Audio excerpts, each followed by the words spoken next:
자, 영어 독해 연습 5강 1번 시작하도록 하겠습니다. 자, 1번은요, sarcasm이라는 단어가 나오는데, sarcasm이라고 하는 건 뭐냐면 비아냥입니다. 이런 그림과 비슷하죠. 이 사람 자체는, oh, yes, very interested. 굉장히, 흥미롭네. 라고 표현하고 있는데, 얼굴은요, 전혀 흥미롭지 않는 모습을 보여주고 있죠. 즉, 말과 실제 의도가 다른 것. 우리는 보통 이거를 비아냥이라고 하죠. 이것과 관련된 글입니다. 자, 보도록 하시죠. 자, 연구원들은요, 보고하고 있습니다. 자, 뭘 보고하나 봤더니, 다양한 non-verbal, 굉장히 많이 나오는 단어입니다. 순욱이 굉장히 사랑하는 단어죠. 비언어적인 특징을 보고하고 있습니다. 뭐에 대한 sarcasm, 즉 빈정거림에 대한 비언어적인 특징을요, 보고하고 있습니다. 자, 대부분의 사람들은요, disagree, 동의하고 있지 않대요. as to, 뭐에 관해서 동의하고 있지 않냐 봤더니, 이 비언어적 신호라고 하는 게, 비언어적 실망이라고 하는 게 중요하다는 사실에 대해서. 누구에게 중요하냐 봤더니 sarcasm에 이제 어떤 빈정거림을 했느냐를 인지하는 거죠. 아니면 감정. 명사대 대시니까 수식이 됩니다. 그것을 촉발하는 감정. 그것이 뭐예요? 앞에 나왔었던 sarcasm. 즉 비아냥이 되겠죠. 비아냥을 촉발하는 감정이라던가 이러한 비아냥. 이거에 대한 인지입니다. 됐죠? 비아냥이라던가 아니면 비아냥을 촉발하는 감정에 대한 인지에 있어 이런 비언어적인 실마리가 중요하냐 중요하지 않느냐에 대해서는 동의하지 않고 있대요. 지금 무슨 말입니까? 비언어적인 어떤 신호에 대해서 중요성, 비언어적인 신호의 중요성에 대해서 이견의 여지가 많다라고 하고 있는 겁니다. 자, 그렇다 할지라도 연구는요, 확증해주고 있대. 이러한 결과물을요, 확증해주고 있습니다. 어떤 결과물이냐? 비언어적인 실망이라고 하는 게 훨씬 더 믿을만하대요. 앞에 건 다르죠. 앞에 분명히 요 비언어적인 실망에 대해서 효과가 있느냐 없느냐에 대해서 의견이 분분해요. 그런데 많은 연구 결과들은요, 훨씬 이런 사실을 알려주고 있습니다. 어떤 사실이에요? 비언어적인 실마리가 훨씬 더 믿을만하다는 거죠. 뭐보다? 말보다. 말보다 표정이라던가 행동이 훨씬 더 믿을만하대요. 특히 언제?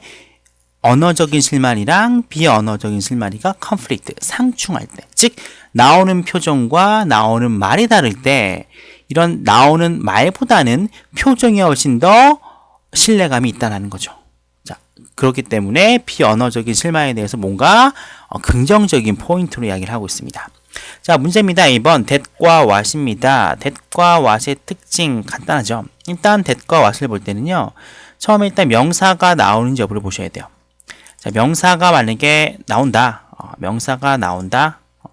반드시 보러 가면 돼요. 기본적으로 선행사 있기 때문에 대수로 가면 됩니다. 근데 보통의 경우는 명사가 없을 때 많이 나요. 물론은 문제에서는 명사가 나왔지만 보통 대부분은 2번의 경우가 많이 나옵니다. 같이 가볼게요. 자, 앞에 선행사가 없을 때입니다. 그 경우에는 뒷문장의 완전성을 이용하시면 돼요. 그래서 완벽한 문장의 경우에는 대시 나오면 되고요. 불완전할 경우에는 이렇게 what이 나와주면 됩니다.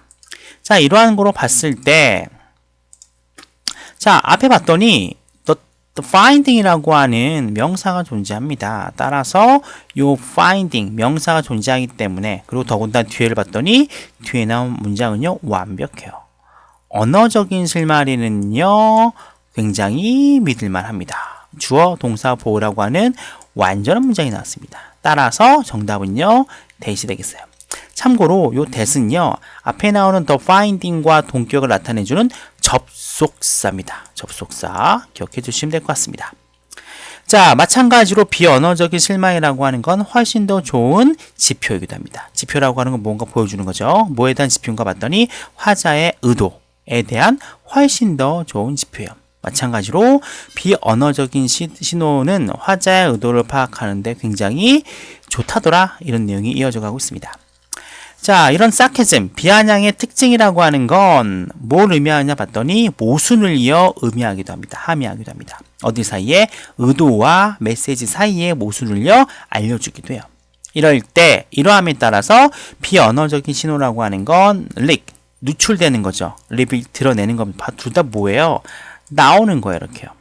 자, 뭘 드러내나 봤더니 화자의 진짜 true mood, 진짜 감정을 이어 드러내고 있습니다. 뭐 하는 것처럼 그들이요 in deception, 사기칠 때, 속일 때 그러하는 것처럼. 그러면 이 they라는 게 뭘까요? 앞에 나와 있는 non-verbal clues죠. 비언어적인 신호라고 하는 건 화자의 진짜 감정을 드러내줘요. 뭐 하는 것처럼? 속임수를 칠 때 그러하는 것처럼. 됐죠? 자, 문제입니다. 자, 아와 두인데요. 자, 이런 거 보통 뭐라고 붙느냐? 보통 대동사라고 얘기합니다. 대동사라고 하는 건 앞에 나오는 이런 동사를 반복을 피하기 위해서 대신해준 동사인데, 대개의 경우 비동사는 비동사로 받고요. 조동사는 조동사로 받고, 일반 동사의 경우는 시제와 수를 따라서 do, does, did, 뭐 간혹, 뭐 none도 가능해요. 이런 두 동사로 받기도 합니다. 특히 참고로 봐주셔야 될 거는 조동사 have, 완료 조동사도 조동사에 포함된다는 거. 그리고 두 개의 동사가 나올 경우는 웬만해서는 앞에 걸 받기도 하지만 간혹 그냥 뒤에 거도 조동사 일반 동사 같은 경우에는 두 동사로 쓰기도 합니다. 조동사 같은 경우에는 가끔씩 추측을 나타내는 경우도 있고, 뒤에 이어지는 경우에는 추측이 아닐 경우가 있기 때문에 그 경우에는 보통 일반 동사 나올 수도 있습니다. 자, 그게 바로 이러한 경우입니다. 앞에서는 분명히 may, leak, may and reveal 이런 게 나오기 때문에 보통 요거를 가져야 되는데, 여기는 지금 이 조동사가 빠지고 비동사와 두 동사를 받고 있어요. 물론 이 자리에 may가 이렇게 올 수도 있습니다. 이 경우에 may가 정답이 되겠죠. 근데 이 경우에는 may라고는 추측의 의미를 빼고 단순하게 동사 자체를 묻고 있습니다. 자, 이럴 경우에는 당연히 이걸 따라 적어야겠죠. 앞에 나오는 leak and reveal 자체가 일반 동사이기 때문에 두 동사를 찾아주시면 돼요. 만약에 may가 있으면 may가 정답이 되겠죠. 자, 앞에 나오는 leak and reveal을 봤기 때문에 일반 동사의 대동사인 두 동사가 정답이 되겠습니다. 자, 표면적으로 이러한 사케즘이라고 하는, 이 비아냥이라고 하는 건 속임수의 반대이대요. 앞에는 분명히 이 사케즘과 이 디셉션, 속임수라고 하는 게 비슷하다고 했는데 이 경우는 아예 정반대이대요. 약간 특이한 내용이 나옵니다. 자, in that. 자, 굉장히 중요한 접속사죠. 뭐뭐라는 점에서. 자, 어떤 점에서인가 봤더니 이 sarcastic, 비아냥대는 화자가 말하는 사람이 일반적으로, 전형적으로 의도하죠. 뭘 의도하느냐? 이러한 말을 받는 사람, 듣는 사람이 되겠습니다. 듣는 사람이 이러한 비아냥대는 의도를요, recognize, 알아차리도록 의도하는 거예요. 그렇죠? 비아냥 자체가 상대방이 내가 비아냥거리고 있다라는 걸 알려주기 위해서 하는 거잖아요. 의도가 있는 거죠. 자, 그런데 whereas 반면에 이 속임수를 할 때, 남들을 속일 경우에는 이 말하는 사람의 경우는 보통 전형적으로 이걸 의도합니다. 뭘 의도하느냐? 말을 듣는 사람, 이 자체가요, 속임수, 내가 속이려고 하는 의도를 알아차리지 못하도록 의도하는 거예요. 그래서 둘 다 말과 의도가 다르다라는 공통점이 있지만, 이 사케즘이라는 것 자체는요, 상대방이 recognize, 이해하게끔, 인지하게끔 의도하는 반면에 이 속임수라고 하는 건 인지하지 못하도록 하는 걸 의도하는 겁니다. 이런 차이점이 있습니다.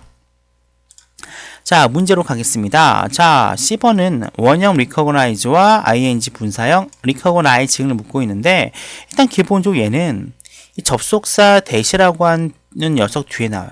접속사 that은 무조건 주어 동사라고 하는 문장이 나와줘야 되는데, 뒷문장을 봤더니 주어는 나오지만 본동사라고 할 만한 게 recognizing이 되면 안 돼요. 일단 요것만 봐도 정답은 recognize고요.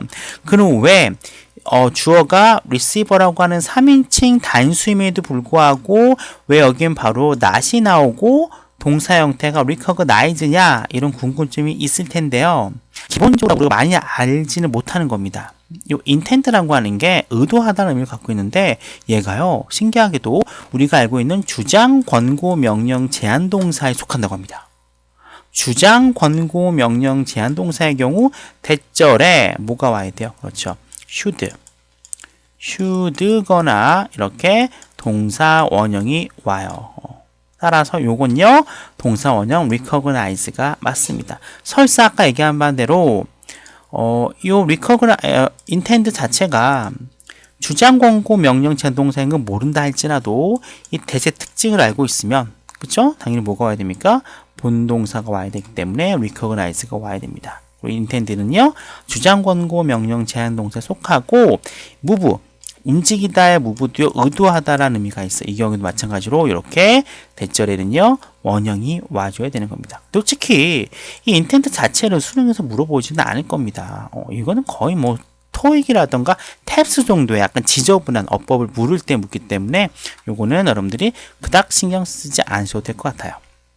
정답은 recognize가 되겠습니다. 자, 그래서 이 커뮤니케이터, 의사를 소통하는 사람들, 의사 전달자들은요, 뭘 노력하느냐?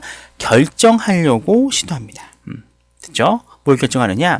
말하는 사람이 과연 sarcastic, 비아냥되는지 안 되는지 결정하려고 한대요. 이럴 때 그 사람들은요, 언어적 그리고 비언어적인 메시지를 비교합니다. 그리고 만약 이 언어적, 비언어적인 메시지 두 개가 요게 되겠죠? 요것 자체가 반대의 경우가 있어. 말과 실제 어떤 행동이 다르다면은 의사 전달자 같은 경우에는 이렇게 결정을 하겠죠. 아, 이놈이 이 말하는 사람이 비아냥되고 있구나 라고 결론을 내리고 있답니다. 자, 의사 전달자가 과연 화자가 비아냥되고 있는지 없는지 결정하려고 노력을 했을 때 아마도 이 비언어적인 의사 전달하는 사람들은 언어적, 비언어적인 메시지를 비교할 겁니다. 그리고 이 언어적, 비언어적인 메시지가 반대편이라면 다르다면은 아마도 의사 전달자들은 아, 요놈이 나를 비아냥대고 있구나 라고 결정을 내릴 수도 있을 거래요. 자, 주제입니다. 빈정되는 것, 비아냥되는 것에 대한 분석이죠. 비언어적인 특징을 파악함으로써 빈정거림의 유무를 판단할 수 있다라고 주장하고 있고요. 전반적 흐름을 봤을 때 처음에는 비언어적인 신호가 빈정거림 분석이 필수일까라고 의문점을 찍었어요. 하지만 비언어적인 신호가 언어적인 신호보다는 더 우월해 라고 이해를 하고 있습니다. 그래서 이런 비언어적인 신호를 통해서 빈정거림의 빈틈을 파고들 수가 있다. 즉 다르다는 거죠. 그래서 언어적 메시지와 비언어적 메시지를 비교했을 때 빈정거림을 알 수 있다라고 하고 있습니다. 자, 콕 찍어줘 보도록 할게요. 일단 요 문제는 어법성 그닥 보이진 않습니다. 어법보다는 보이는 것처럼 보라색이 굉장히 많이 뜨이죠. 어휘성이 굉장히 눈에 띄고요. 그리고 잘라봤더니 글의 순서도 마찬가지도 가능한 그런 지문이라고 할 수 있겠습니다.